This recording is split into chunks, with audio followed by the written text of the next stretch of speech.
చాలా చాలా బాధ అనిపిస్తుంది. ఇద్దరు బాబులను ఇట్లా చేసి వాళ్ళు అట్లుండి కూడా అమ్మవారు మాకు మంచిగా చేస్తుందేమన్న ఆశతో నాకు ఇలా జోగు పెడుతున్నారు. వీళ్ళైతే మస్తు బాధ అనిపిస్తుంది నాకు వీళ్ళని చూస్తే. భగవంతుడు ఒకరొకరిని ఒకలాగిస్తాడేమో ఊరి మీద.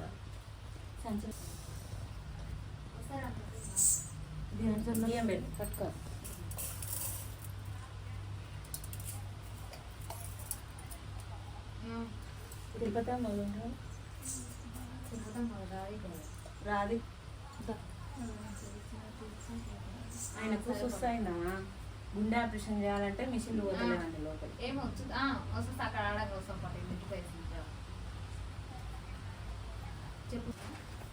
వాళ్ళ చేతులతో నాకు వచ్చిండ్రు, మళ్ళీ నాకు తిరిగి వాళ్ళకి ఇవ్వాలనిపిస్తుంది. ఎందుకంటే వాళ్ళు లేవలేరు, కదలలేరు కాబట్టి వాళ్ళు అమ్మవారాన్ని వాళ్ళకి మళ్ళీ నేను కొన్ని వాళ్ళకి నేను మళ్ళీ తిరిగి ఇస్తున్నాను.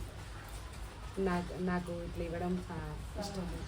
వాళ్ళు కష్టం లేదు కదా, వాళ్ళ రెక్కల కష్టం నాకు పెడితే నాకు తృప్తిగా తీసుకునేదాన్ని. వాళ్ళే కూర్చొని తింటున్నారు కాబట్టి వాళ్ళకి ఎంతమంది సేవ చేసినా తక్కువే, వాళ్ళకి ఎంతమంది సేవ చేసినా తక్కువే వీళ్ళకి.